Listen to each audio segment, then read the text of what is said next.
Tentunya ini menjadi sebuah harapan dan sebuah prestasi, namun ada kegelisahan ketika saya berangkat dari seorang aktivis yang bergerak dari tahun 98 atau advokasi petani, masyarakat miskin, buruh.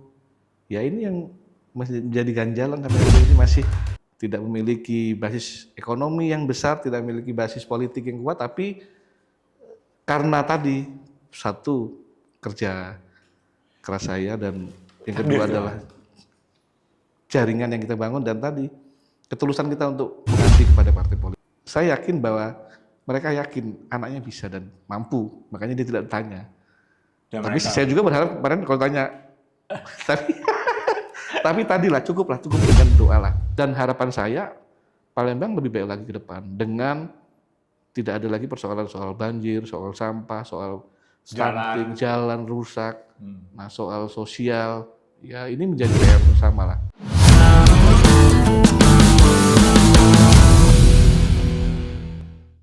Assalamualaikum warahmatullahi wabarakatuh. Waalaikumsalam. Salam sejahtera untuk kita semua. Ketemu lagi di ruang tamu di Rumah Kebaikan podcast kita.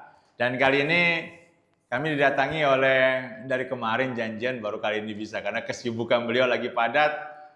Karena beliau adalah caleg terpilih Dapil Palembang 3 untuk 2024, 2029 dari PDIP Perjuangan. Kita sambung langsung Bung Andreas Okdi Pidayantoro, Sarjana Ekonomi Akuntansi, Sarjana Hukum. Siang, Bang. Siang, sehat. Saya manggilnya Mas atau Bang ya ini ya. Manggilnya sesuai dengan namanya Mas saja. Mas ya. Kita hari ini ngobrol santai dengan beliau. Yang pertama saya mau ngobrol dulu, Mas, gimana rasanya setelah terpilih menjadi anggota terpilih lah saat ini? Kalau rasa tentunya sama seperti calon-calon lain, gembira, bahagia, tapi juga ada rasa yang juga mengganjal. Apa itu? Karena kita berangkat dari bawah. Saya pendatang di Kota Palembang, tidak punya keluarga besar di Kota Palembang. Tentunya ini menjadi sebuah harapan dan sebuah prestasi, namun ada kegelisahan ketika saya berangkat dari seorang aktivis yang bergerak dari tahun 98 atau advokasi petani, masyarakat miskin, buruh. Ya ini yang masih menjadi ganjalan sampai hari ini, masih belum tuntas, dan hari ini mungkin saya selesaikan di lembaga nanti ketika dilantik dan berjuang di legislatif. Legislatif tuh. Nah, pengunjung benar ini. Kita kelas balik dulu yuk. Siapa sih Mas Andreas ini? Beliau lahir di Sukoharjo, Lampung Selatan 5 Oktober 1978. Wis, berarti ke Palembang tahun berapa? Saya ke Palembang tuh 95. 95? Ya. Itu memang bersama orang tua atau tidak sendirian? Saya dulu ke Palembang rencananya mau sekolah di sekolah perawat, tapi karena sekolah perawat? Ya, Perdaki di Caritas, tapi karena sekolahnya tutup dan tidak menerima laki-laki, sehingga saya akhirnya masuk ke sekolah swasta. Itu pun sudah terlambat, dan kebetulan sekolahnya baru berdiri, itu SEMEA Taman Siswa Kota Palembang. Dan ini pengunjung, saya mengatakan bukan unik ya, tapi ini satu sisi luar biasa dari Mas Andreas. Setiap ketemu saya selalu mengatakan pekerjaan saya ini buruh loh. Ya, betul. Memang saya artian gimana sih ini buruh bisa jadi anggota DPRD ini luar biasa ini. Ya. Gimana nih? Memang saya berkarir dari awal, pertama bekerja tahun 2000 itu saya bekerja di PT Fast Food Indonesia di KFC. Ya, kalau bicara pekerja artinya kan menjadi buruh, dan tentunya saya digaji dan menerima upah. Jadi setiap orang yang bekerja dan menerima upah itu buruh. Makanya saya bilang saya buruh. Ini luar biasa nih. Ini satu inspirasi juga untuk banyak orang. Buruh bisa menjadi anggota DPRD. Betul. Tapi perjuangannya pasti sulit loh. Perjuangannya sulit, memang sulit, tapi kita percaya dan kita yakin dan kita bekerja, tentunya ada berkat juga dari Tuhan. Tentunya ini menjadi sebuah keberhasilan bersama, keberhasilan saya dan keberhasilan orang banyak. Karena memang salah satu yang juga mendukung saya untuk maju ini adalah motivasi bahwa masih banyak teman-teman saya di bawah yang hari ini masih susah, masih banyak mengalami persoalan-persoalan harian, hari-hari, terus mengalami masalah-masalah ekonomi dan masalah-masalah sosial dan hukum yang tentunya harus diselesaikan oleh orang-orang yang berkomitmen untuk ke sana. Makanya ketika saya di DPR nantinya berharap ya teman-teman yang di bawah juga tetap sama, berjuang bersama, dan saya juga harus bisa juga membantu kawan-kawan di bawah untuk lebih baik lagi. Itulah kenapa visi dari Mas Andreas, ini saya cari di sistem di Google ya, adalah permasalahan undang-undang, aturan, dan pengawasan anggaran. Ya. Seberapa penting itu harus dilakukan, Mas? Karena kita sebagai wakil rakyat tentunya kan tugas kita yang utama adalah melakukan pengawasan, di mana dengan pengawasan ini kita berharap apa yang sudah ditetapkan oleh pemerintah, apa yang sudah diatur oleh undang-undang dan aturan itu bisa dijalankan khususnya di Kota Palembang. Karena suka tidak suka Palembang hari ini sudah menjadi kota yang cukup maju di bawah pemerintahan wali kota yang terdahulu, dan tentunya ini menjadi sebuah harapan untuk semua orang bahwa Palembang harus lebih baik lagi. Dan suka tidak suka hari ini Palembang belum mencapai ke sana.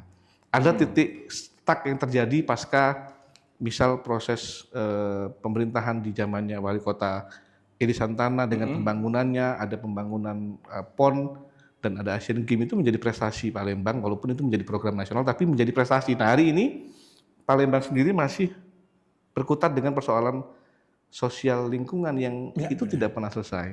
Nah, ini juga menjadi problem bersama, tentunya bukan jadi problem pemerintah tapi juga menjadi problem DPR, khususnya kawan-kawan di wakil rakyat yang hari ini diberikan mandat untuk menjadi wakil di DPR, khususnya yang berbasis kawan-kawan aktivis ya. Mungkin di sini cuma ada beberapa orang yang masuk, dan tentunya ini menjadi harapan semua orang, termasuk harapan teman-teman jaringan. Itu yang menjadi beban saya juga ke depan. Nah, ini sudah di ujung ini pengunjung. Saya akan ngobrol soal aktivis, tapi minum dulu. Iya.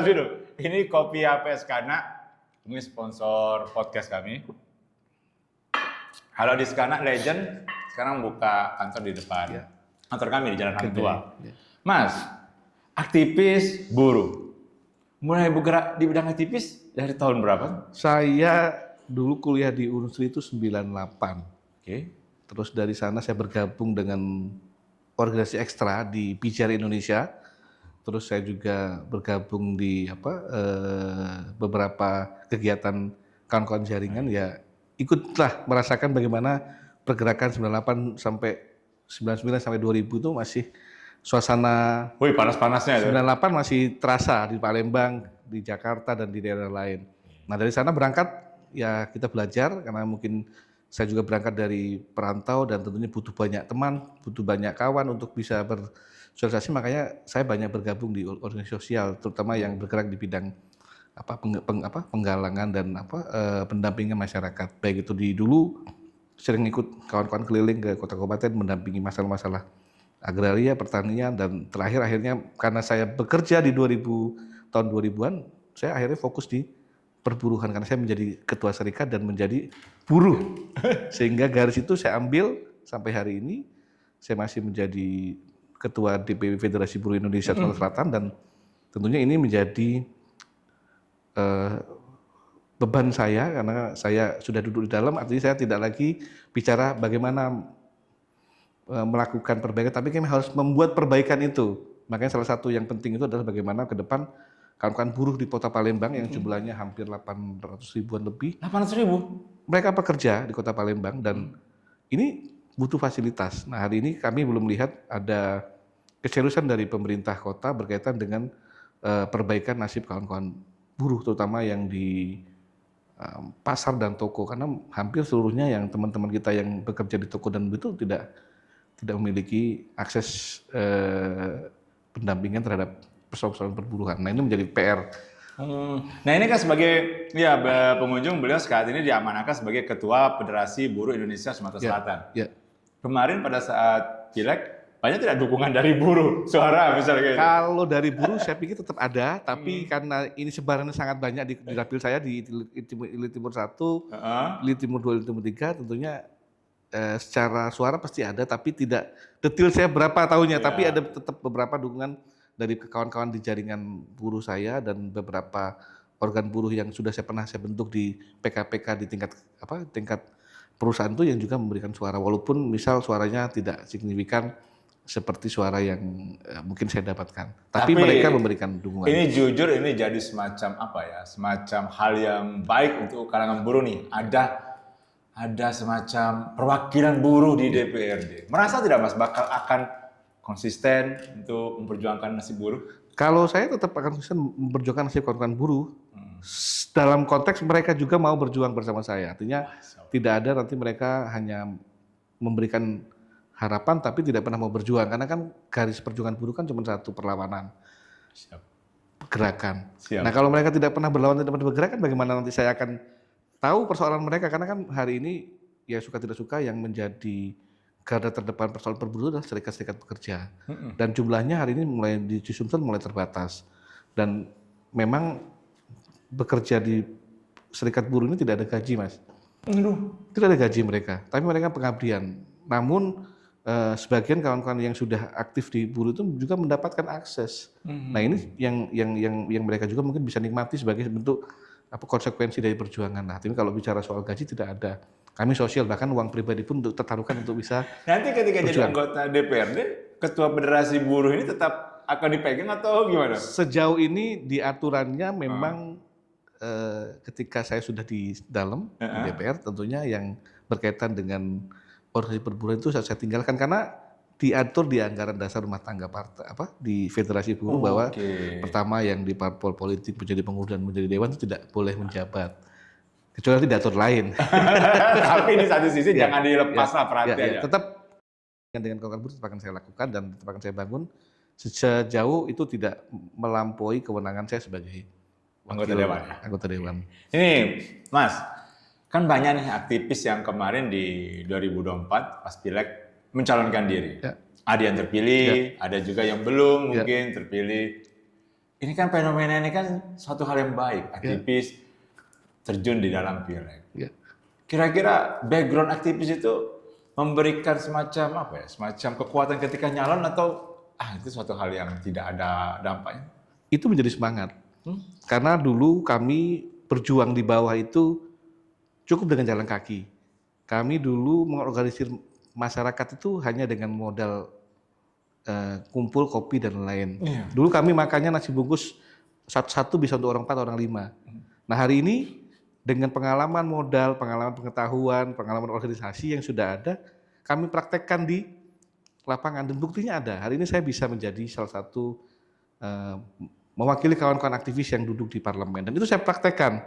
Hampir 7 bulan saya bergerak ke bawah, saya turun langsung ke masyarakat, menemui mereka, langsung melakukan kegiatan-kegiatan sosial. Misal saya melakukan fogging, saya membagikan sembako, saya membagikan buku sekolah, saya juga membagikan kesehatan, pemeriksaan itu saya lakukan. Dan tadi dalam konteks tadi melakukan penggalangan. Ya tugas kita dulu mengorganisir masyarakat, kita datangi mereka, temui, walaupun temuinya nggak formal, tapi kita lakukan dengan seriusan dan dengan pengalaman kita data, kita galang, kita kelompok.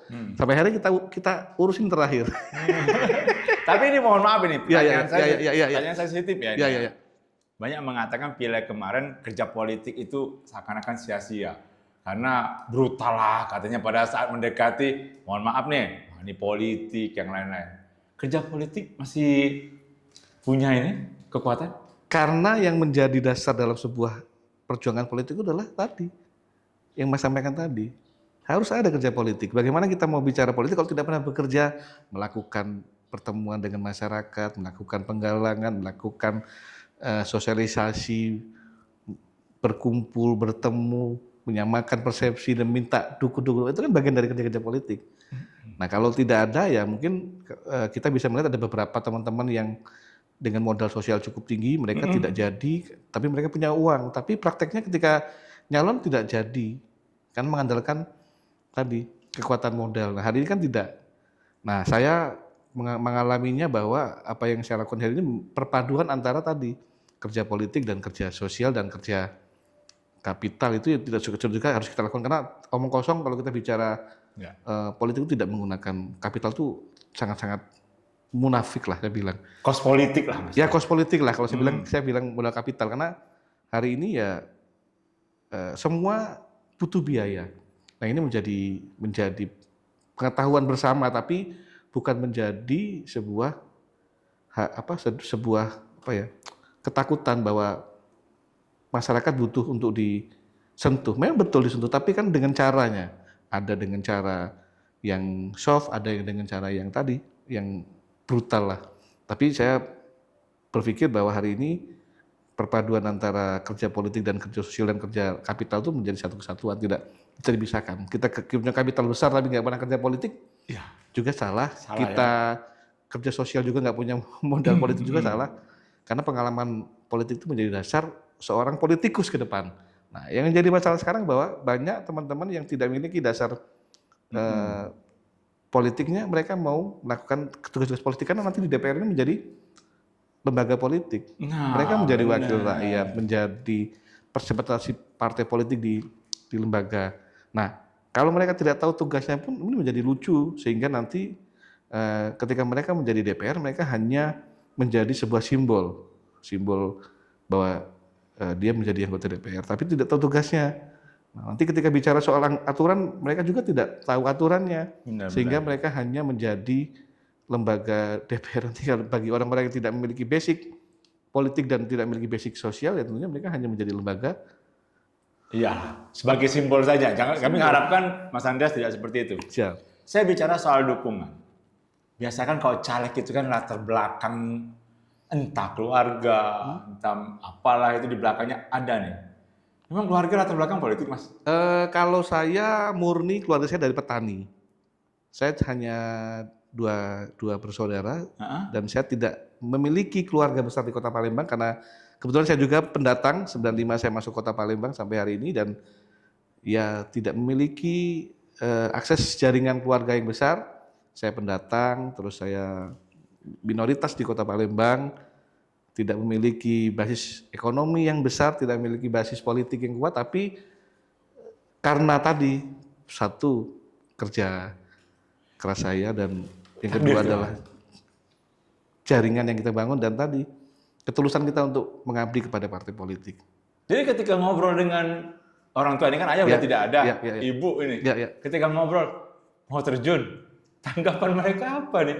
Orang nggak ada sejarah politik keluarga. Satu hal yang mungkin dilihat oleh orang tua saya dan kakak saya adalah bahwa dari tahun 98 mereka tahu bahwa saya adalah aktif di organisasi.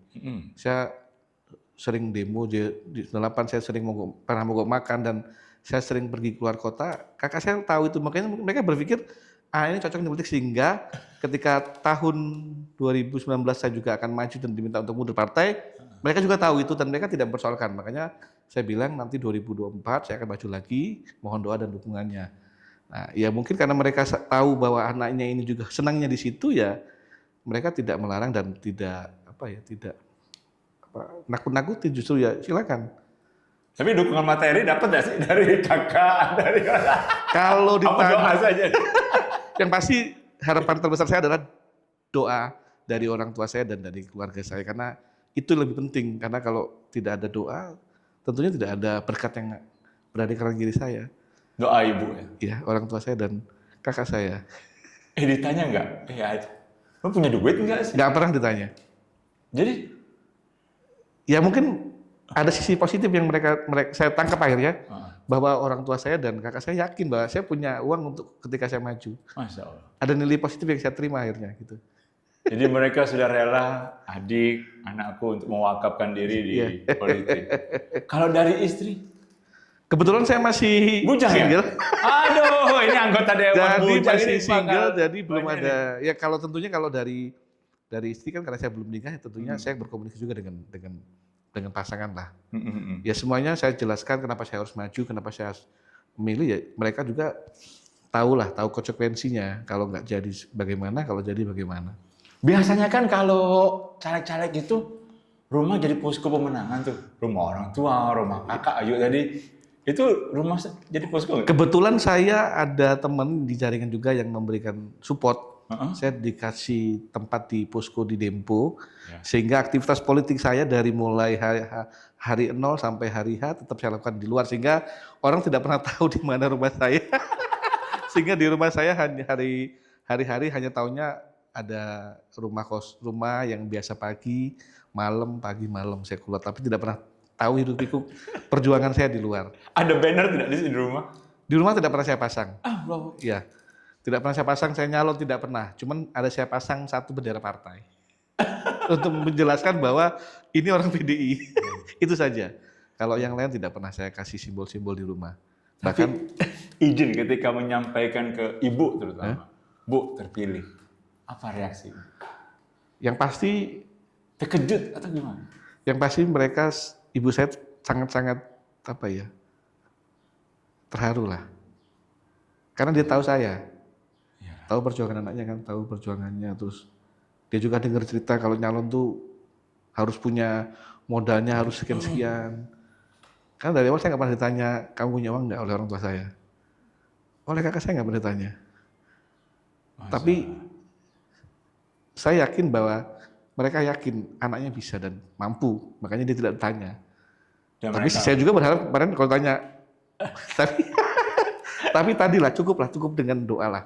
Itu yang bisa membuat saya akhirnya bisa menang dan bisa duduk di DPR walaupun belum dilantik nanti ya. Insya Allah. Tapi ini menjadi sebuah bukti perjuangan itu membutuhkan ketulusan. Ketulusan terhadap diri kita, ketulusan dengan orang lain, dan ketulusan dengan partai. Itu yang saya lakukan sampai hari ini. Dan pasti doa mereka tidak akan pernah putus lah sampai nanti. Sama satu lagi, berkat dari Tuhan. Itu yang tidak bisa dilawan. Yuk sekarang, ini kan banyak aktivis nih yang sudah menyamperin.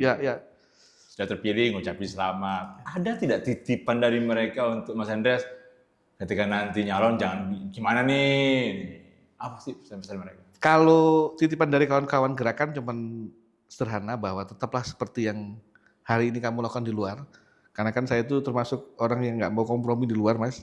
Nggak mau diajak komunikasi kalau itu sudah salah. Terus yang kedua ya jangan melupakan kawan-kawan lah. Minimal kalau ditelepon diangkat. Ingat aja Mas ya, kalau dicari, kalau ditanya ketemu. Tapi yang mereka harapkan dari saya adalah saya tetap berkomitmen untuk menjaga marwah perjuangan kawan-kawan. Karena kan menjadi simbol di dalam, simbol 98 di dalam kan. Dan menjadi bentuk lain dari, ada orang loh yang menjadi DPR dari orang gerakan. Dan ini saya mau menjadi pondasi untuk kawan-kawan. Bahwa gerakan itu bisa, aktivis itu bisa jadi loh. Nah soal nanti kapan waktunya ya dikembalikan ke tadi lah, garisan tadi. Mungkin saya sudah sampai. Nah mungkin besok tahun 2009 ada teman-teman lain yang nyalon juga mereka sudah sampai. Nah mungkin karena saya sampai duluan untuk di Kota Palembang. Tapi kemarin kan sering demo. Ya. Ini sudah siap belum di demo? Nah itu salah satu juga yang disampaikan oleh kawan-kawan bahwa ketika nanti kamu dulu sering demo ya pesannya mereka, kamu siap-siap terima demo. Ya pasti saya sendiri ya, karena saya juga basicnya tukang demo, tentu kalau di demo teman-teman ya saya dengan hati saya terima. Bahkan kalau ketemunya mungkin, oh sini Pak, kita kan berkawan. Demo. Tetap kita akan meneruskan apa yang menjadi persoalan kawan-kawan lah di Kota Palembang. Dan saya berharap teman-teman yang demo juga ke depan lebih cerdas ya. Dalam arti mereka melakukan demo itu sesuai dengan tempat dan fungsinya. Karena kalau bicara demonstrasi itu yang tepatnya itu di gedung DPR. Karena ini rumah rakyat. Benar. Kenapa? Ada 50 orang DPR yang tugasnya memberikan pengawasan. Nanti bicara soal kerjaan ada yang ngawasinya. Yang bicara lingkungan ada pengawasannya. Yang bicara soal pemerintahan daerah ada pengawasan. Bicara soal pasar pengawasannya ada nanti. Nah, bagaimana kawan-kawan ini tahu tupoksinya kan dewan. Mereka punya wakil. Silakan mereka untuk berbondong-bondong ke gedung DPR untuk menyampaikan aspirasi. Itu yang benar menurut saya. Cocok. Karena saya ditugasi oleh kawan-kawan untuk duduk DPR menjadi perwakilan. Sehingga fungsi pengawasan itu benar, tepat. Karena kalau mereka demo saya tidak menyalahkan kawan-kawan, tapi kalau bicara soal tupoksinya ya ada wakil rakyat. Nah memang hari ini sebagian kawan-kawan tidak percaya dengan kurang trust ya. Karena sebagian isu-isu yang mereka bawa tidak sampai. Nah ini juga butuh edukasi. Makanya saya bilang tadi bahwa ada anggota-anggota DPR yang duduk bukan dari orang-orang politik. Nah ini yang menjadi problem. Tapi kalau orang-orang politik yang duduk, mereka yang sudah tahu, mereka akan bisa meneruskan apa yang menjadi persoalan kawan-kawan. Makanya harapan saya ke depan ya DPR sebagai fungsi pengawasan itu harus lebih kuat lagi. Kalau mau Palembang lebih baik lagi. Karena 50 orang itu kalau dimaksimalkan Mas, untuk mengawasin 18 kecamatan, mereka tugasnya benar-benar dilaksanakan, Palembang tidak separah hari ini. Banjir tidak ada di mana-mana, sampah tidak ada di mana-mana, kerusakan ekosistem sungai tidak terjadi di mana-mana. Benar. Terus kesehatan, soal-soal kesehatan masyarakat, ya. stunting tidak terjadi. Kenapa? Pengawasannya dilakukan dengan benar dan baik. Nah, harapan saya ke depan ya DPR yang di 2024 dengan formasi hampir 50% lebih adalah orang-orang baru ya, punya semangat baru untuk Kota Palembang. Dan harapan saya Palembang lebih baik lagi ke depan dengan tidak ada lagi persoalan soal banjir, soal sampah, soal stunting, jalan rusak, nah soal sosial, ya ini menjadi PR bersama lah. Lembaga politik dan lembaga eksekutif menjadi mitra. Ini sambil minum nih, karena ada pertanyaan yang agak serius saya. Kemarin kan keras terhadap eksekutif ketika jadi aktivis. Nanti ketika jadi anggota dewan masih keras nggak nih kira-kira? Ya tentunya dalam konteks keras untuk soal aturan kita akan keras. Karena kan kawan-kawan pasti kita nanti dilihatin dulu di lapangannya apakah aturan yang keras, kita akan lihat di prakteknya. Kan ini menjadi juga pertanyaan kawan-kawan. Ya. Nanti mau ngambil wakil ketua DPRD atau ketua komisi? Kalau kami kan kebetulan hari ini PD Perjuangan mendapatkan 5 kursi, jadi kami tidak memiliki kursi wakil ketua, jadi kami anggota biasa. Namun ya kami berharap kami juga duduk di komisi-komisi yang bekerja untuk masyarakat. Komisi berapa? Boleh tahu dong Mas? Kalau ditanya saya pengennya komisi 3. Karena menjadi concern saya di soal lingkungan, soal penataan kota, soal pembangunan itu menjadi isu yang hari ini masih belum tuntas di Kota Palembang. Berat kalau tidak dilakukan dengan baik. Tapi kalau kita sudah tahu rule-nya bahwa ada aturan yang mengatur, saya pikir itu dilakukan. Mas, terakhir nih sebelum saya tutup podcast ini, saya minta, boleh sambil minum, saya minta Mas Andreas untuk memberikan closing statement kepada masyarakat. Pileg sudah, Pilpres sudah, menghadapi pemilu kada, baik Kota Palembang maupun Pilgub. Bagaimana masyarakat menyikapinya? Monggo Mas.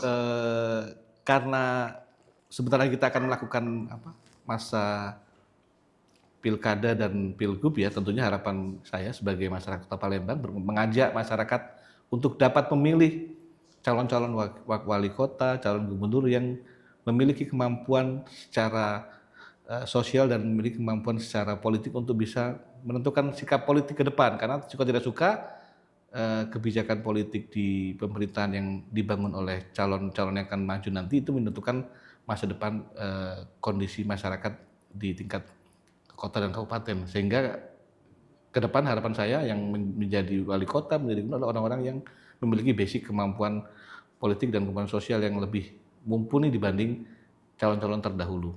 Wow, pesan yang sangat singkat, padat, tapi berarti. Dan saya tidak akan mengutip pernyataan terakhir beliau. Saya hanya berharap inilah buruh menjadi anggota dewan, aktivis yang diamanahkan menjadi anggota dewan. Ayo kita kawal bersama bagaimana gerak beliau ketika menjadi anggota dewan nantinya. Saya tutup. Wassalamualaikum warahmatullahi wabarakatuh. Salam sejahtera. Terima kasih Mas. Ya, siap.